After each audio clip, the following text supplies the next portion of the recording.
discussion on how to put on a great conference. I got a question for the audience. How many people think that CodeStock is awesome? By applause. How many people, this is your first community conference you've been to? Nobody. One, two, a couple of them. All right. How many people have been to a day of .NET? How many people have been to a DevLink? Yeah. All right. And how about who's been to Code Bash? You guys have this experience with conferences. I've been to all those conferences, and I'm a big fan. I keep coming back. And I haven't been to a lot of the big Microsoft-sponsored conferences, the PDCs and TechEd, Brian, how many? Mix, all these ones, because I'm poor. But that's okay, because this provides that same, or I should say the same, I can't really compare it. This provides for me, it scratches that itch for me. I get to meet smart people, I get to get a lot of good technical content, I get a lot of great open spaces, I get a lot of the things that I need to grow as a developer. But what's really amazing is that I get it all for a really low cost. And the reason that we get it all for a really low cost is because these things, we're not hiring, the conference organizers, they're not hiring companies to put on these conferences. They're doing it mostly through volunteer work. And they're bringing in their own sponsors to help offset the costs. They're putting a lot of hours themselves and recruiting other volunteers to do that. It's a pretty amazing thing, really, that we can put on a conference of this size and this quality at such a low cost. What was the fee for this cost, right? For this conference? It was $55 on the early bird and $79 was the full. For about the cost of a couple of technical books for a 2-day conference like that, which is really, I think, impressive. Brian, what's the fee for the TechEd? Oh, for TechEd, it's when you take into I don't know, $3,000. $3,000. Plus that's travel. more. That's greater than $75. A bit more. Yeah. So anyway, I wanted to find out. I wanted to just get a discussion about what is it that it takes to put on a conference like this. And my hope is that somebody in the audience, either here in this room, I think we have about 1,400 people in the room here right now, and Don't pay them.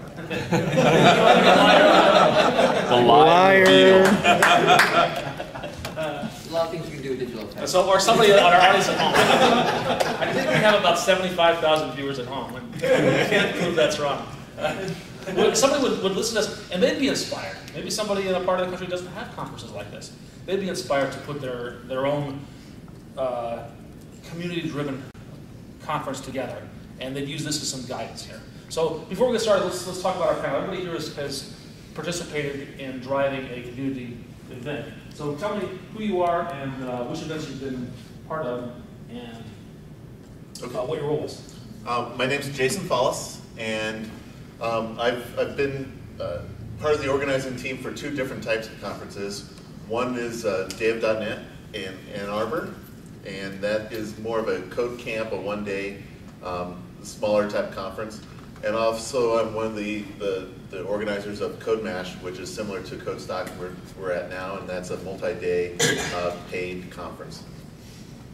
I'm Mike Eaton. I've helped with the Ann Arbor Day.NET this past year, and then I also am the primary organizer for the Kalamazoo X conference in Kalamazoo, Michigan, and then the Ann Arbor, which is a 1-day conference, and then the Ann Arbor Give Camp, which is a 2.5-day event. My name is Michael Wood, and I'm one of the organizers for the Central Ohio Day.NET, which is a single-day event. And then I've done a couple of little 1-day events here and there with N+1. Brian Prince, founder of Code Mash, which is a very nice event. And then I'm involved in a lot of events from, but my first one was Central Ohio. Actually, back then it was the Columbus Day of .NET. And I should. Yeah. Was it date since you cooked? No, it was before that. No? Oh, Drew's. Yep, Drew's. And my job was to make coffee. How'd that go? Very well. I don't know how to make coffee, and I don't drink coffee, so no one's dead. Mike Neal, and I am the guy behind CodeStock. Doesn't know. Dennis Burton was the lead organizer for the 2009 Lansing Day of .NET. All right. So what's who has been involved in this longest? I'm hearing that Brian Prince was the first one here. I heard like 4 years ago, one of these Day.NET's making coffee with Day.NET. Oh, no, that was 6 or so years ago. What got you started in this? what inspired you to actually help to organize a conference and ultimately Well, start your own it was time for spring cleaning, and it was either get out of the house or do work. You're looking for something to do. You want to keep that. I showed up to the day of .NET, and Drew had, and I can't remember if it was actually called, it was in Columbus, and it was one of the earlier day of .NET. So Drew was running it with a couple other guys, and it was one track, one day, one room, you know, and people complained there was no coffee, and I was just standing there, I'm like, show me where, and I'll go make some coffee. So the whole day I was running back and forth to the kitchen, bringing out coffee, and it would get emptied before I ever got back to it. So I should point out that Brian, although you work with Microsoft today, in those days you were not. You were back then I was just a consultant. When you first actually started driving, so you were the founder of CodeMash. Yeah. That's a big conference today. How many people were at CodeMash? This past year we had roughly 700. 700 people. What inspired that? Just we were eating Japanese one night, and we said, you know what? All these community events are great, but they're very isolated, right? And we said, even if you're not going to adopt another language, learning another language every year or whatever is a good way to keep learning. And we said, you know what? I'd love to go see how this platform solves that problem, and because your tools and your focus shape how you solve a problem, figure out how they solve problems and bring that back into your main language. You know, and so that's how CodeMash was born, and that's why we work real hard to get all aspects of the community there, and different, not only technical platforms, but a lot of skills-oriented sessions. So let me paraphrase what you just said. You saw So something. my answer was too long, is what you're saying. No, I just want to make sure I understand. You saw something that you wanted to learn about.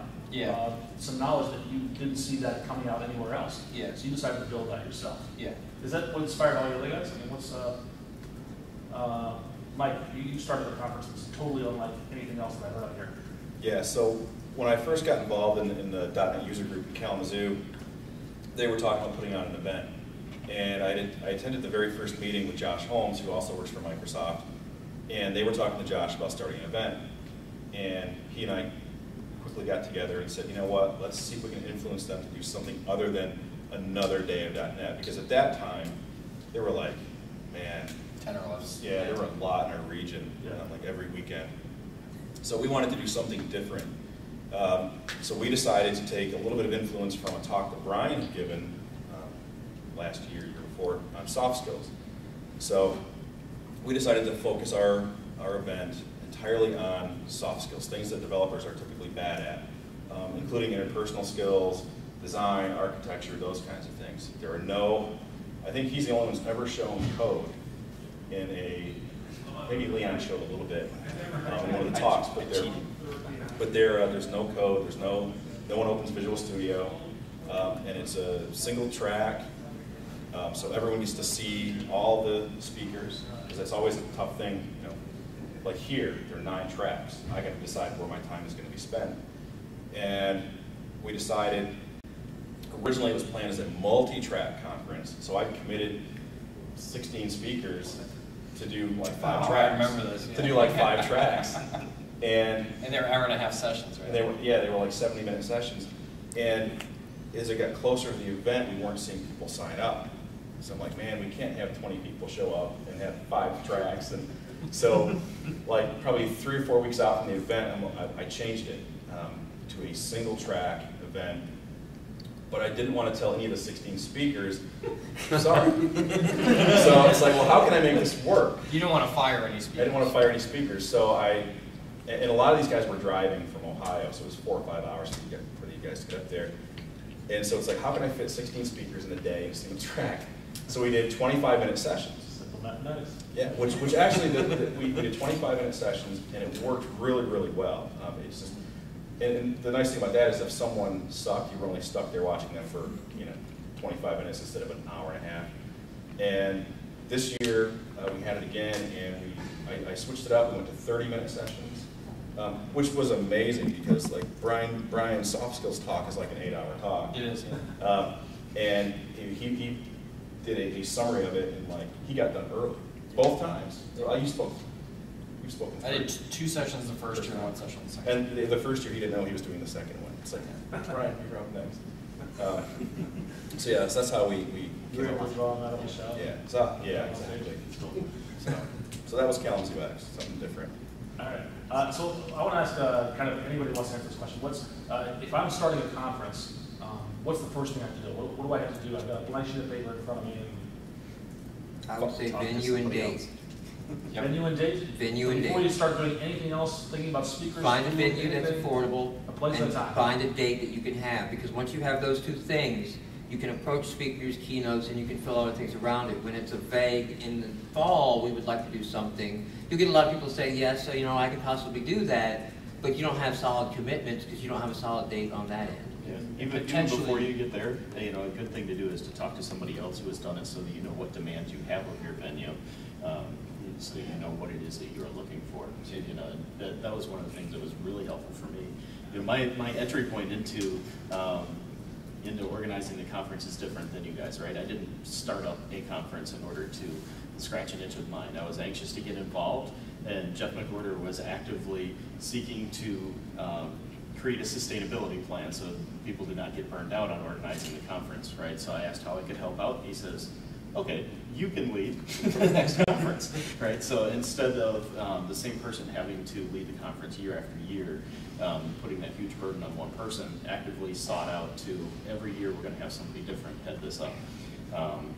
So there were great resources for me to draw from, the people who did that the year prior, and also working with Jennifer is another great resource. Dealing with the Ds in our area. You say Jennifer. You're on the same team. That's Jennifer Marsman, developer. Jennifer Marsman, Yep. Jeff Blankenberg, and Brian, they're excellent resources for, they've been involved with every single conference in the area that deals with Microsoft technologies. They have a lot of knowledge to draw from. So back to the venue though, I think the venue potentially is your single biggest expense, at least your biggest fixed expense, and that drives the rest of your budgeting. That drives whether you can bring in catering or not. That drives whether you're going to have to charge or not. If you can find free space, that's great, but that's usually the biggest issue.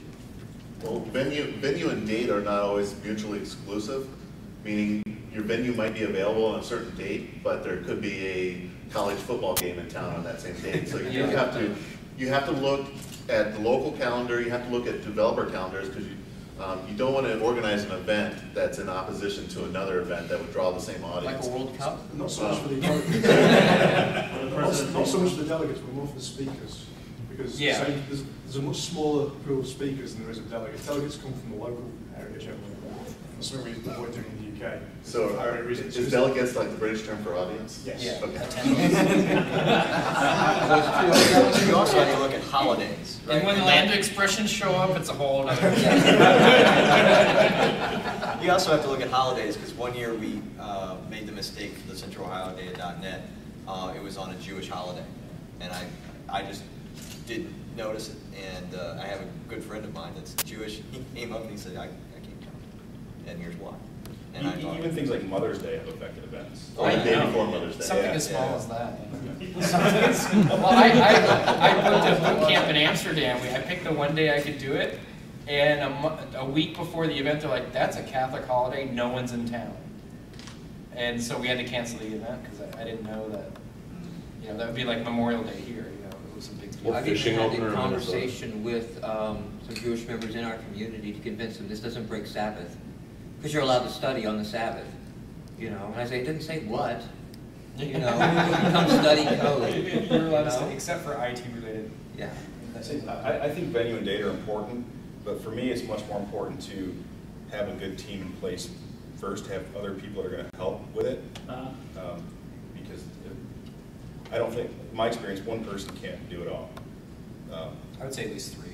Yeah, it's nice to be able to delegate and say, okay, Mike, you're in charge of venue, go find out, what's available.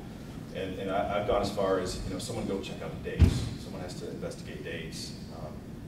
But I find a good team in place is one of those. So you put your team in place before you choose the venue and date. Yeah. or it's Big helpful. Yeah, it's helpful. I almost want to take a step back from venue and dates, which is high on the list, but to something that Mike said was, what do we want the event to be? What do we want it to feel like? I mean, the concept. I mean, CoMash started with, we want a mashup of different technologies. We want to be able to provide that. I think if you're starting an event from scratch, you really want to think about what feel do you want there, right? Do you want it to be very, very informal? Do you want it to be big? Do you want it to be very intimate, right? And go from there, and that will help also drive your venue decision. If you decide to have your event at a local hotel in a large conference room, and that's it, then it's going to be very small, very intimate, and the number of people there are going to be small. Yeah, Kalamazoo X will never be Code Match. We'll never have 700 people. We're happy with 50 to 100. Sure. And I know there's a Foxborough conference, it's just like that. It's in a hotel, basically in a restaurant. And people stand up and give talks. It's, I haven't been, but I've heard really good feedback on it. And Code Match is awesome. 700 people. We have 400 people today.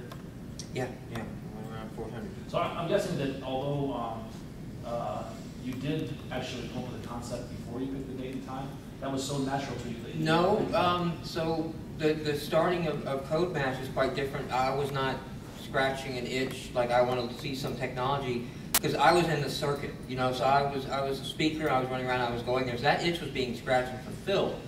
I have some very close ties and deep roots to Knoxville, you know, the area and the living, and I don't want to move, period.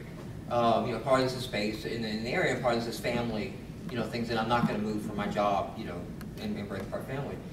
So I wanted to just basically bring in other communities and get that here. Now, the one that I wanted most, I actually want the California Silicon Valley community here. So at Codestock, we have some entrepreneurial tracks in. And it's going to take a while. This is not something I expect to happen overnight or even in 5 years. This takes a while. But by bringing in all the developers and bringing in the great talks that all these guys come and give, and bringing all that technology in, and then with things launching, like App Store, like the Android market, like the... Is Microsoft making a phone? Yeah, you know, like all these things that are coming up, where it's a really interesting time to be a developer, because it's become very easy to go into business for yourself now. To part-time create an application, sell it, make some money on the side, and then you start thinking entrepreneurially. You start thinking about, like, hey, what could I do? What could I do? So I want to connect the community that does those kind of things, you know, and answer questions. So we have venture capitalists here. We have people who have launched successful startups in the area, and they're kind of interesting. They're an interesting crowd to come in because they're not used to this kind of community conference at all. The fact that everybody does this as volunteers blows their minds. They come up to me and they say, I don't know that my talk fits, and I say, yes, come, you'll fill it. You know, you're talking about how you get venture capital money. Trust me, it'll fill it. You have a lot of developers who are wondering. I was in that session. So that's kind of where it came from for me starting. And then because that's what I wanted to do, what I actually did was take CodeMash, I took DevLink, and I made a bulleted list. Because those were the two conferences that came to mind. I think those were like you started off mentioning those two, you know, in our region. And I just started making a million list. Well, they charge. They're not called Day of .NET or Code Camp. They're multi-day events, you know. And I just said, like, you know, whatever they're doing, whatever their magic is in this ingredients list. And I began ripping them off. You know, just went straight down and like, okay, well, let's do that one and let's do this one, and we won't be able to do that this year, but next year we'll go to 2 days and things like that. Are you guys, other guys, ripping off ideas from each other? Absolutely, Yeah. all the time. We're totally stealing the keynote idea. Keynote, where, CodeMash? The one that they did yesterday, yeah. As we keynote?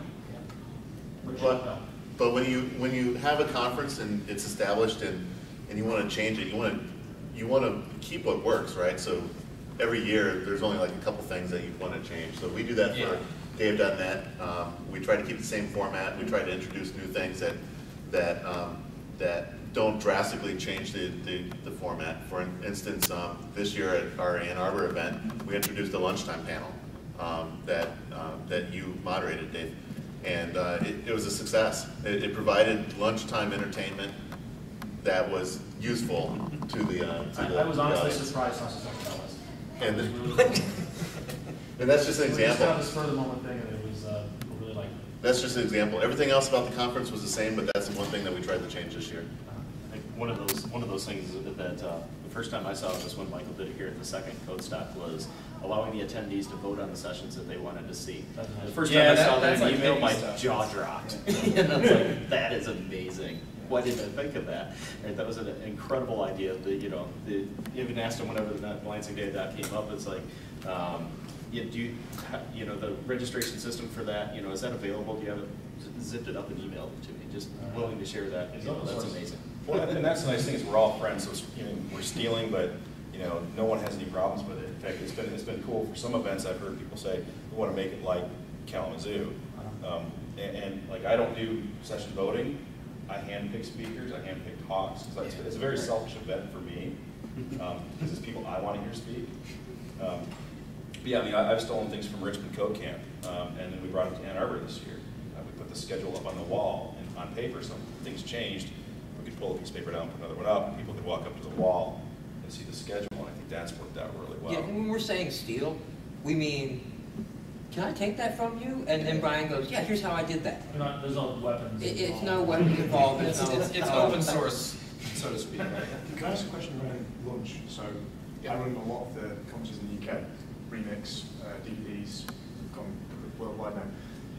This is the first conference I've been to where sessions have been happening at lunchtime, main sessions. What we do in the UK is we tend to run what we call grok talks. The first time it's happened here. Yes. Yeah.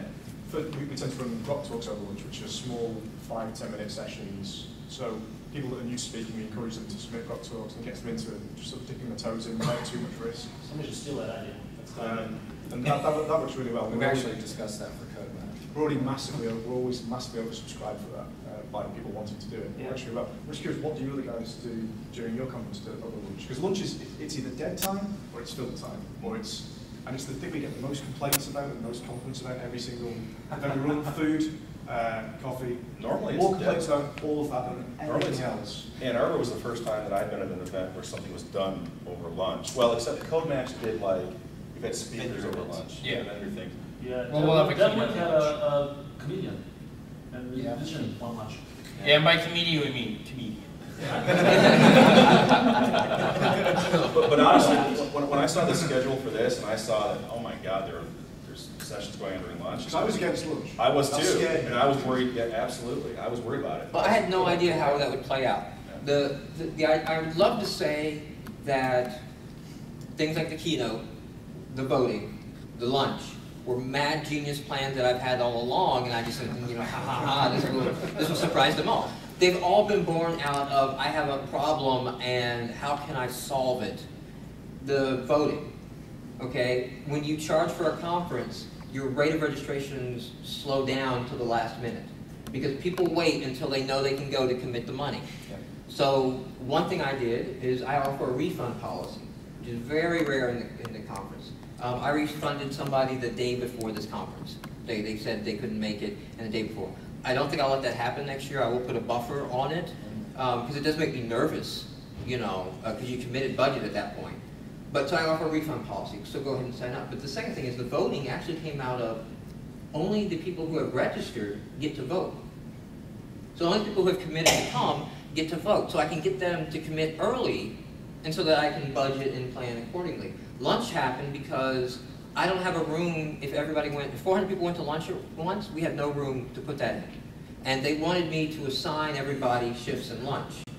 And so I said, okay, I'll think about that. I didn't specifically say no, because what I did is I ran schedules all through lunch and would let people pick and just trust that it would work out. And that was my grand hope, which seemed to pan out.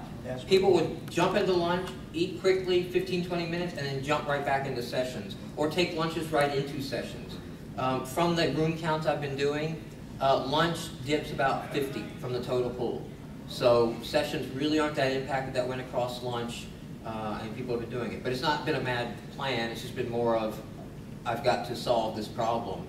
What you said about session voting is interesting, because we've done that for about 7 years in the UK now. We always do session voting. And it helps drive a massive amount of hype before the conference.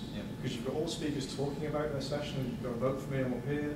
You've got all the delegates talking about which ones they're voting for, which ones they're interested in. Oh, that sounds interesting.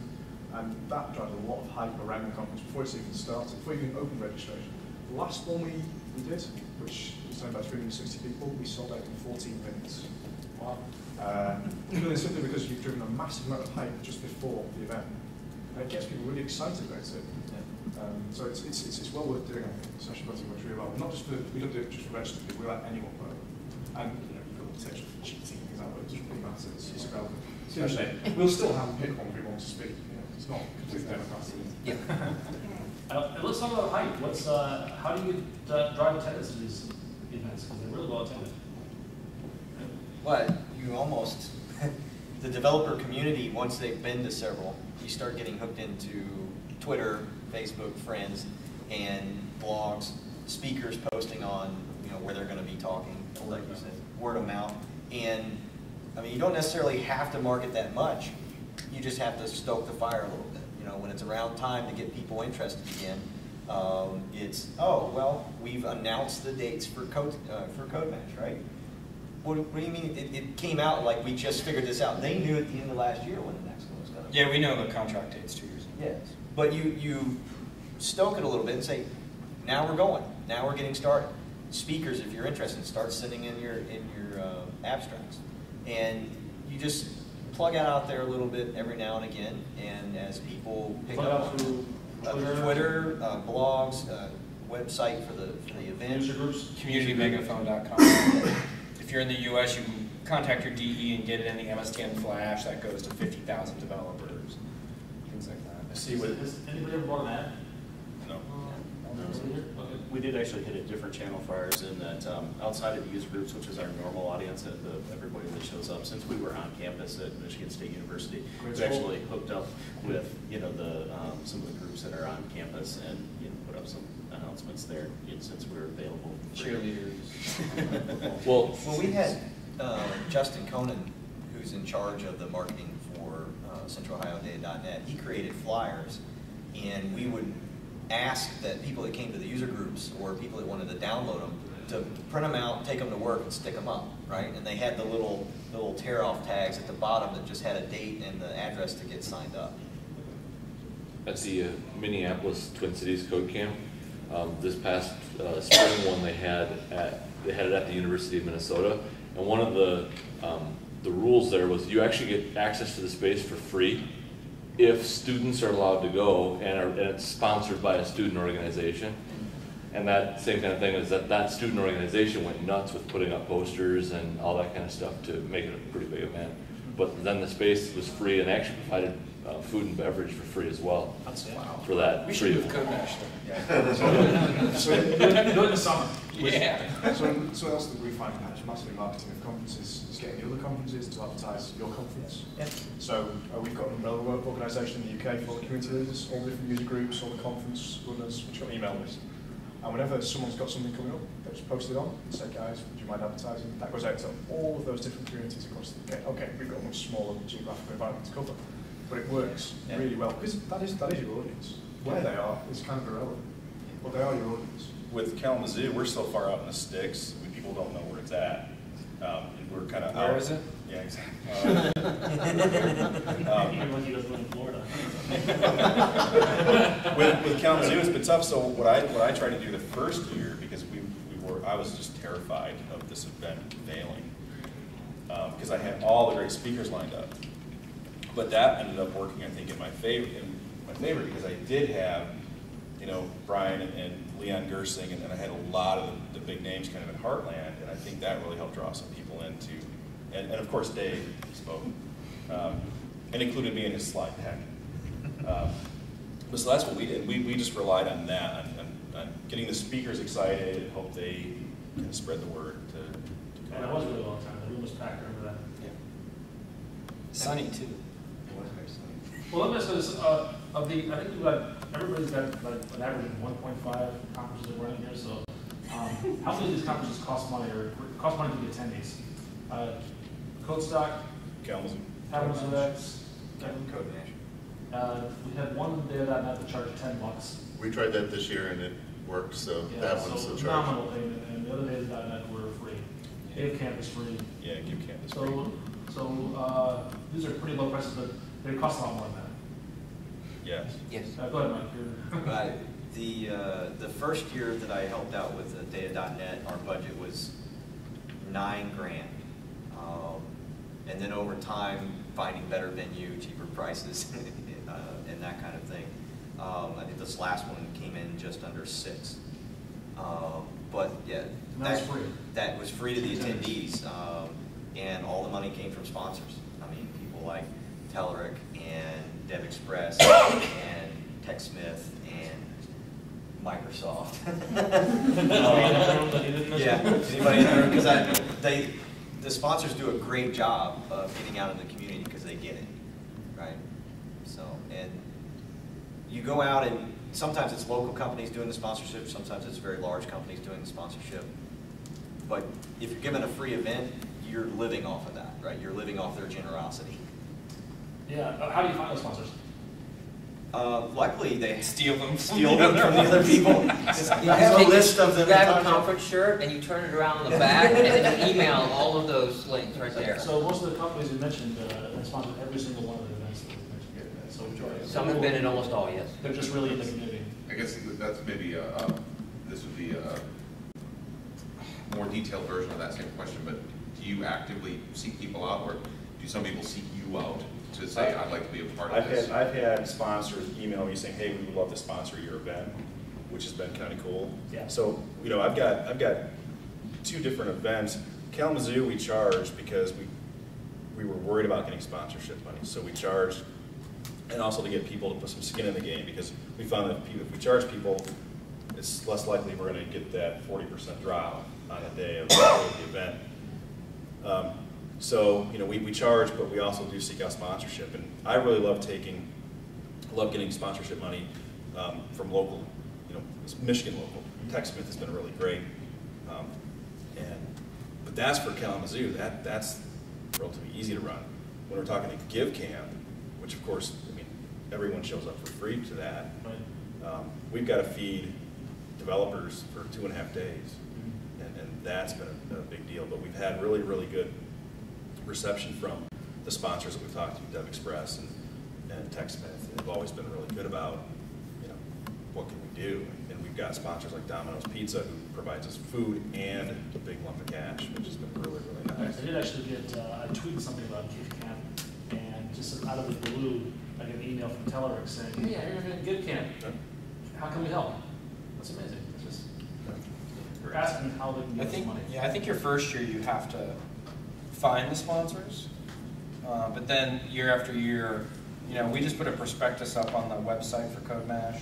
We email last year's sponsors and say it's up, and they know the rules of CodeMash is, you know, first one to pay wins, and they want, you know, for logo placement and things like that, and as an incentive to commit early, because there are times when it's a week before the conference, and we were making decisions as to whether we would have soda in the afternoon or not. Right, going down our bucket list of funding and saying, we now have enough money to turn the heat on. Great. Now we have enough money for coffee, you know. And I remember our first year at CodeMash, I wasn't at Microsoft yet. Yeah. I thought that first heat is very important where CodeMash. In CodeMash, yeah. CodeMash is very and one of the partners stepped in and said, just get soda and give me the bill. I'll take care of the bill. Right. It's $1,500 for soda for an afternoon. And it was great that that was Pillar actually. Another real thing, you touched on just a little bit, but starting early.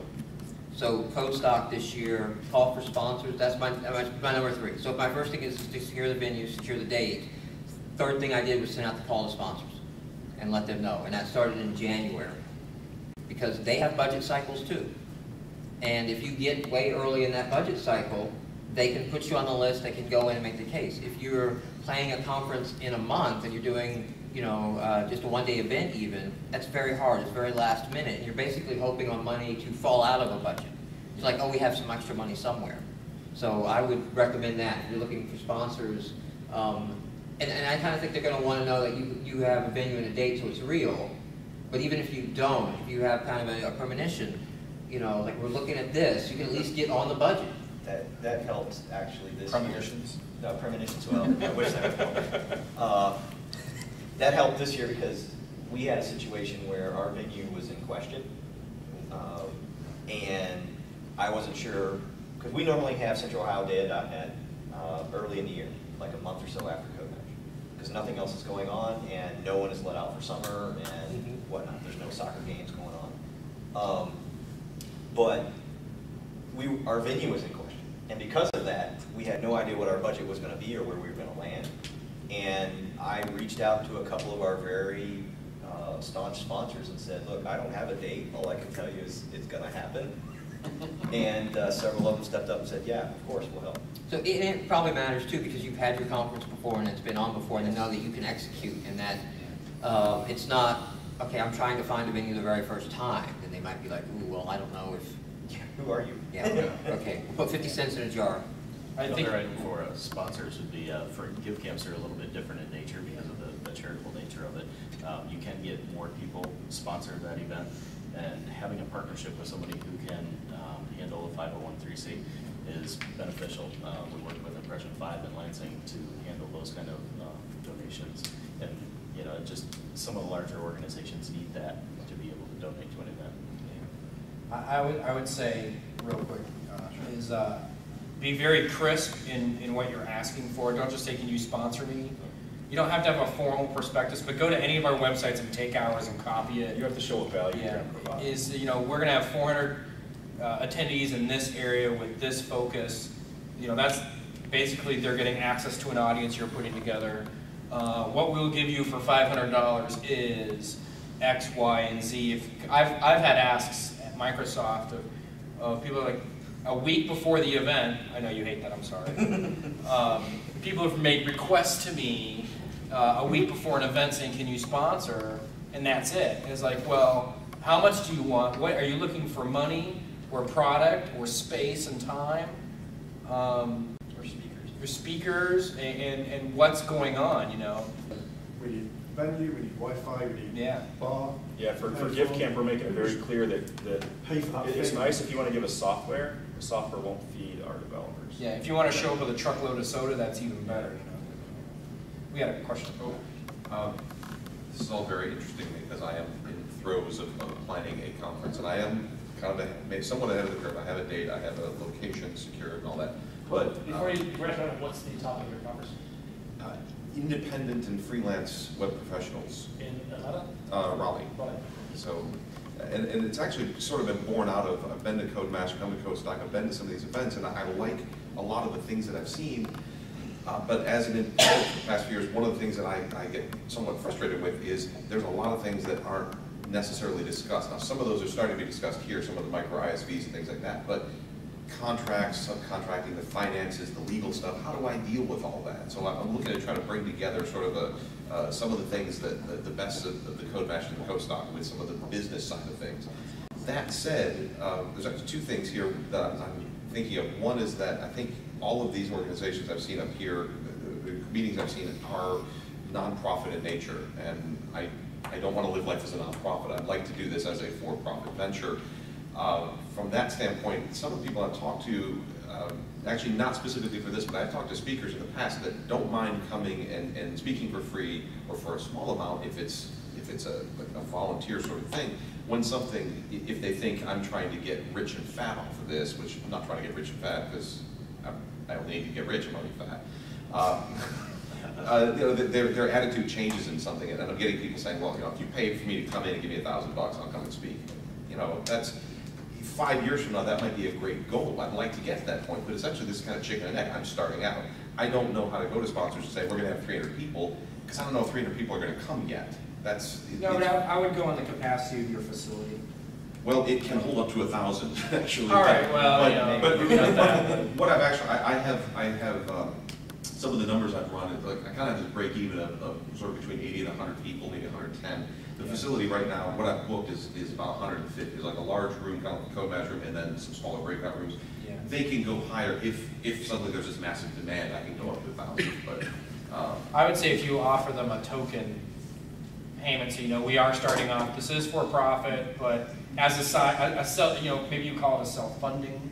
Well, to a degree, and say $50 or I'll help you with your T&E or. I'm budgeting, I think around $200 per speaker, and some of that may go either for hotel rooms or travel or just honorary for people in town. Yeah. Which I'm looking at that thinking, well, I know from my perspective, that's a lot to budget for, but I know for some people, that's not gonna fly somebody from California. And I'm not really expecting people from California to come in, but this is, it's probably the one thing I'm struggling with, is trying to present this as something in maybe not in opposition, but as an adjunct to a lot of the give camps and the things like that, where it's charitable or it's not profit. And I don't know if anybody has any experience with maybe for-profit type. I know boards. that I have, not for Code Stock, but for myself, I have looked at, okay, how could I do a for-profit type thing?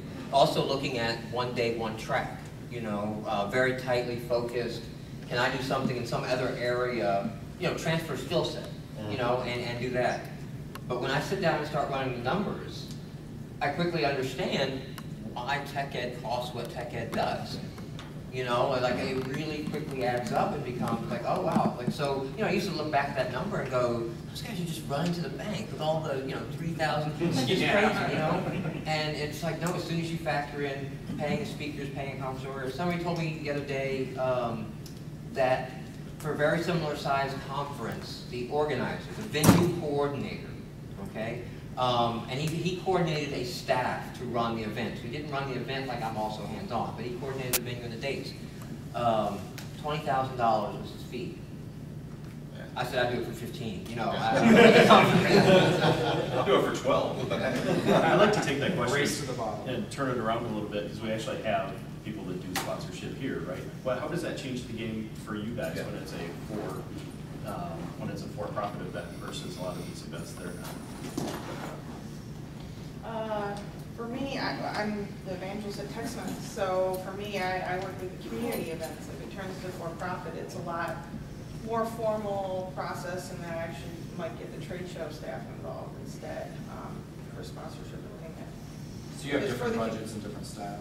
Yeah, if it's for the community, I need a lot less information. I'm pretty agile. I can do things quickly on my own. But as soon as it becomes for profit, it just, you know, people want to get involved, and it just needs to be different. I'm with Dev Express, but I've not had a lot of experience with for-profit events, but it sounds to me like once you're getting up to that kind of cost, it would be more, you need to enter into some kind of contractual obligation, which then takes, as you say, it takes it out of the community person's hands, because the cost will just escalate, and that's when we can't just perform like that, like some kind of spinning monkey, because it's not something we can sign off on anymore, because the cost can just really, as you say, they really quickly escalate.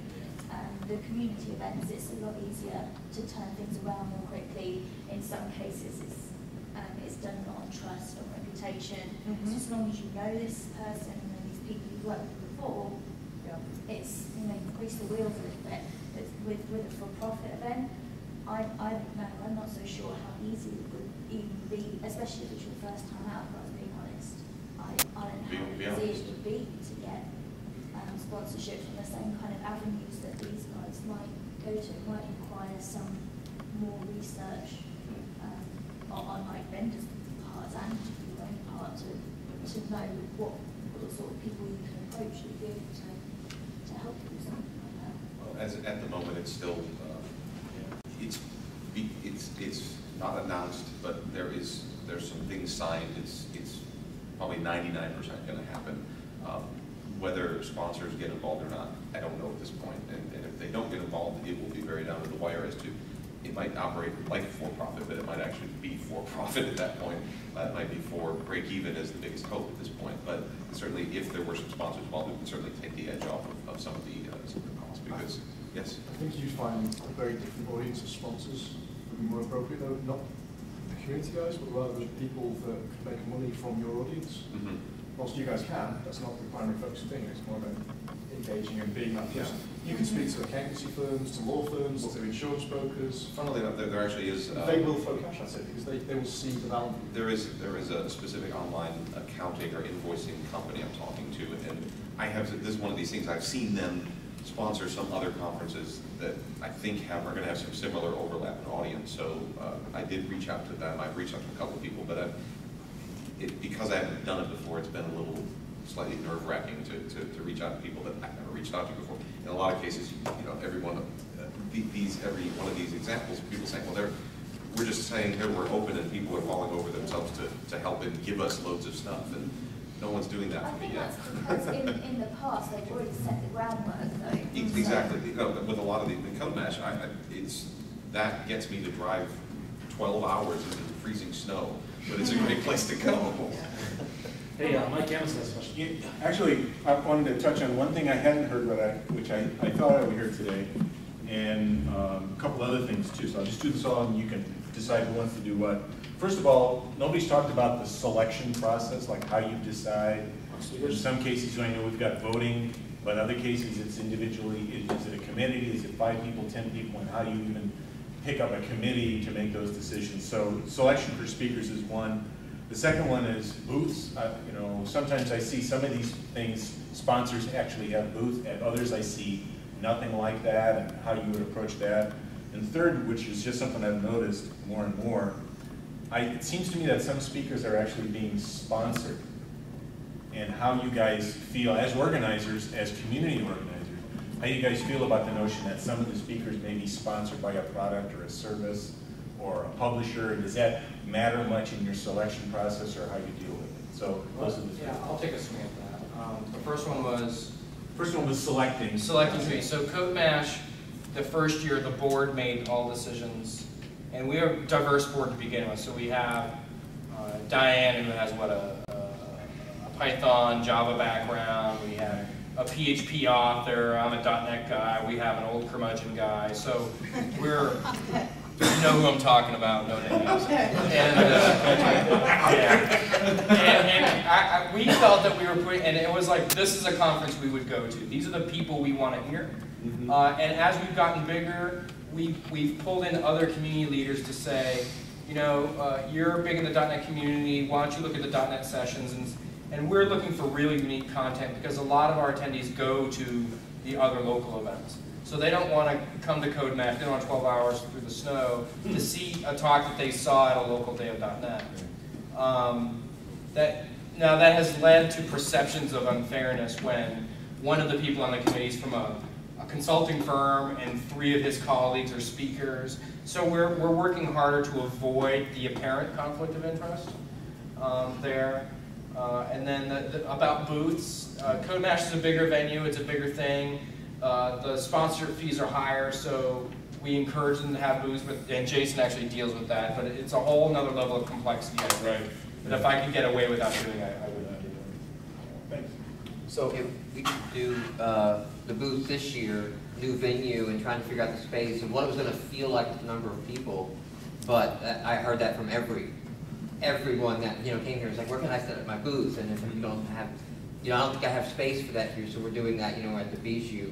But now that we've had the feel of the people in here and the venue owners and managers could walk out and see, they've gone ahead and blessed us this year to that atrium area to allow booths there. So there will be booths at our conference. If you can offer booths in traffic flow, sponsors like that. That's really what you're after. Is that fair assessment, a booth in traffic flow? I like whatever you guys deem is appropriate for your audience. She prefers the Starbucks. It's what you guys think is appropriate for your audience and your attendees. If you guys think they're in the booth, fine. If it's something different. I'm not really strict on requirements like that. I don't know if you are, but I don't necessarily think it's always us that are strict with the requirements. I think those people that sometimes strict with the requirements. Basically, since we've known most of you, I just trust your knowledge and your decisions. Since we've known most of you for isn't it? I mean, a long time. Code and Code Mash, they're different. They were my first 2 this year, and I'd never been to DDD stuff. We don't bother in the UK. We don't bother with any vendor stuff on site. We just make sure they're mentioned on the site, in the email that goes out, and that's it. And we get all our sponsors quite happy that way. But we've got a very established brand. We've run 8 of them. They run Scotland, England, Ireland, Australia now. They've started running them. So it's quite an established brand. So we've got that safety and security now. And goes Rachel. I know one email, I'll get pretty much whatever I'm asking for the conference. I think that's that. But that's the way it works. It's like, once you've got an established brand, and you'll find this as well, once you've started to run things become so much easier. Yeah. Be selfish on my part. And I've been criticized for it, because I don't do an open call for speakers. In fact, most of the time, I don't even ask these guys what they want to speak about. I go to them and I say, Mike, would you talk about community? Brian, would you talk about this? You know, that's how I've done it. So we do both. We do the voting and then we handpick. So if someone wants to come from abroad to speak, we'll find them a space. But if someone wants to travel away, or we really want that speaker, we'll find them a space. I've also been on selection committees with the AnnArborData.net this past year. I was asked to be on that committee. So the way we did that is we basically had a Google spreadsheet with all the talks and columns for everyone to make comments and thumbs up, thumbs down, and sorted it. Then eventually the head of the speaker committee went through and said, okay, here are any conflicts, I'm taking care of it. And that's what you need. You need someone to be able to make a decision, make the hard decisions on, yep, this guy's coming, this guy's not. But like I said, for Kalamazoo, I was criticized pretty hard by some people for not opening it up, and this is Mike's private thing. Yeah, it is.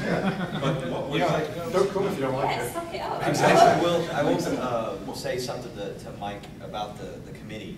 If you're planning on this, don't just say, hey, give me the call for speakers, get the list, go through it and rate it, and then go, okay, well, we've got 20 slots, we filled the 20 slots, and tell everybody, thank you, right? Because as Mike will point out, there's all sorts of things can happen. You always need to have a list of backfillers, either some of the speakers who are already coming, and you can say, hey, look, if something happens, can you cover another slot? Or if speakers don't get selected, and you say, hey, let me know if you're still coming, even though you're not speaking, because if we have a fail out, then we can go, oh, this person was still coming, can you speak? Right, so you need to have that back. And to Mike's point, Carrie Payette was our speaker coordinator for CentralOhioDay.net, and she had that list, and it was her responsibility to say, okay, somebody couldn't come, I'm going to make the decision, it's this person, can you make it? I do, one quick, you did ask about the speaker sponsorships. Yeah. I would love to be sponsored by a vendor to help pay for gas, because it is, the fact is, I have no problem with it. If that's really the question, is like, are you guys suspicious and you're worried? Not suspicious at all. Yeah. I'm a little jealous because, I do this out of my pocket. I'm an independent consultant, so everything I do is out of my pocket. I don't have some big corporate entity signing off an expense report, so. If it got to a point, as long as, if it got to a point where they were backdooring conference sponsorships, yes. Okay, you can get a speaker maybe cheaper than an event. Right. And if all of a sudden it was like, hey, that's the norm, it's actually going to be bad all around because the event's going to collapse. Right. Yeah. But that's not been that at all. Many of the ones, I think Telereq sent Therese David's one.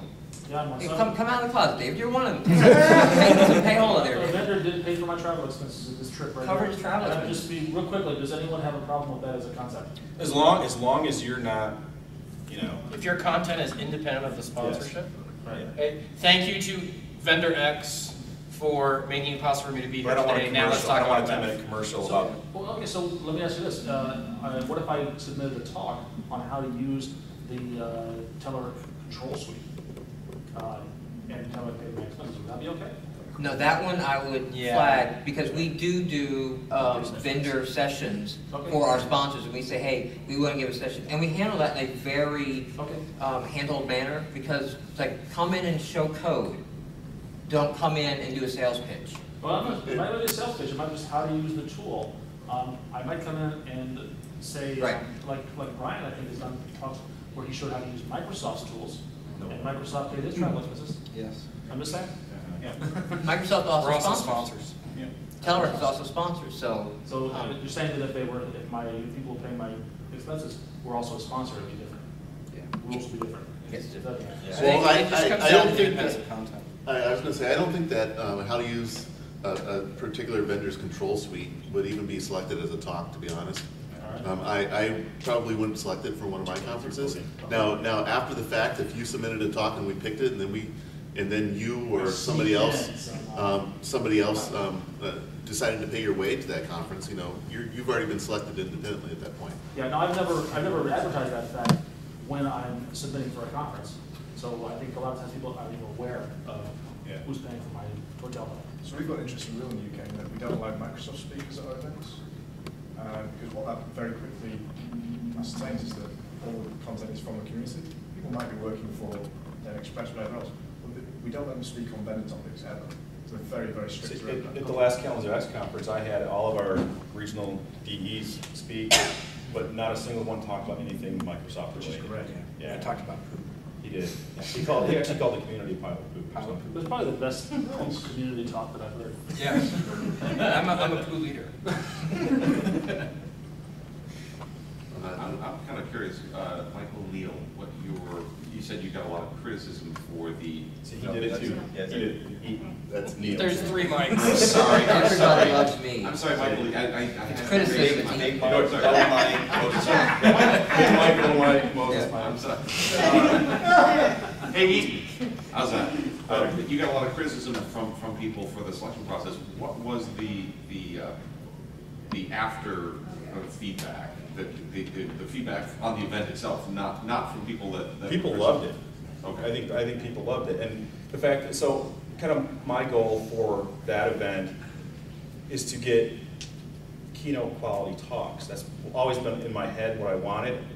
I'm still working on getting there, but I want those speakers who are going to command. I mean, you have 30 minutes, 25, 30 minutes.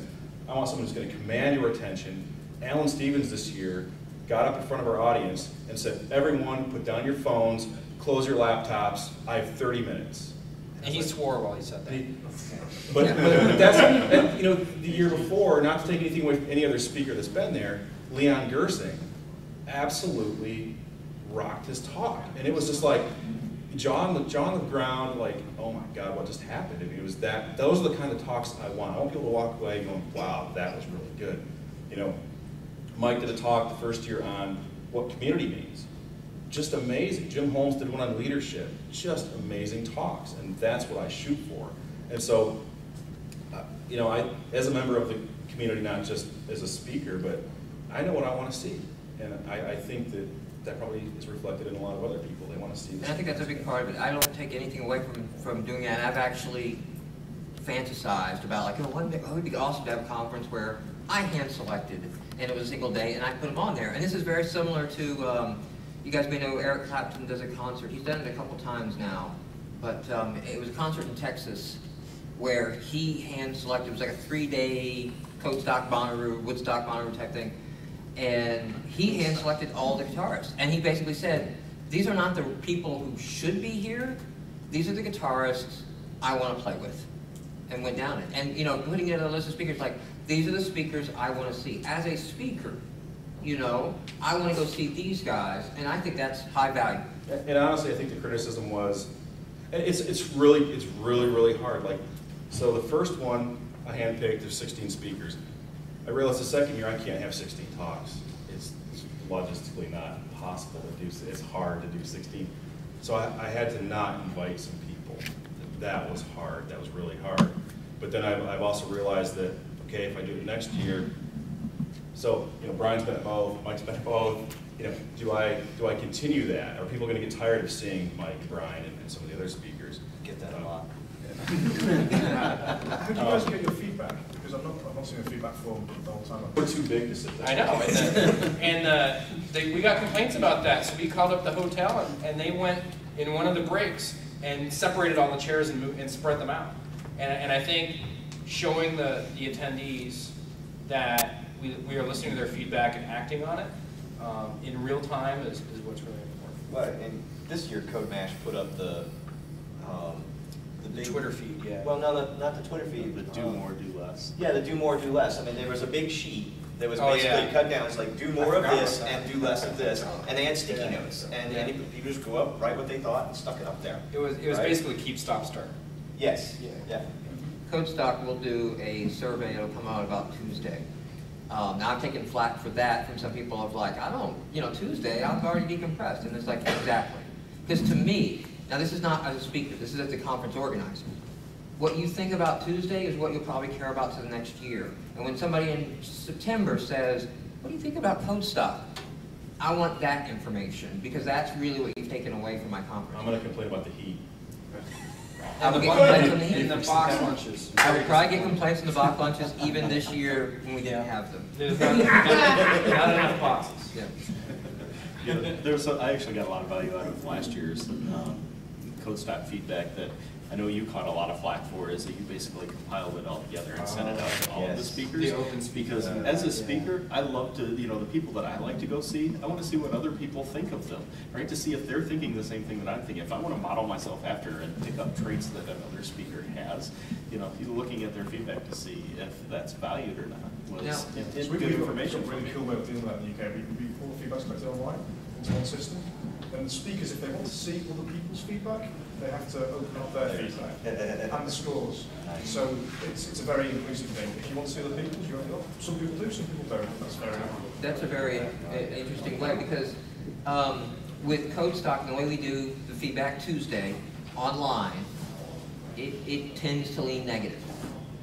People will tend to leave more negative than positive comments. They'll rate positively and they'll comment, but they'll leave some negative comments. And looking at it in the microcosm, because we have some speakers that are seasoned.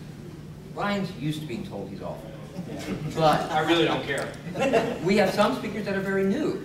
And if that was your first experience, I don't want that to be your last experience. So by opening it up, you can see that, no, that's the kind of feedback you get. You get more negative than positive, so. Yeah. All right, we got 5 minutes left here, sorry.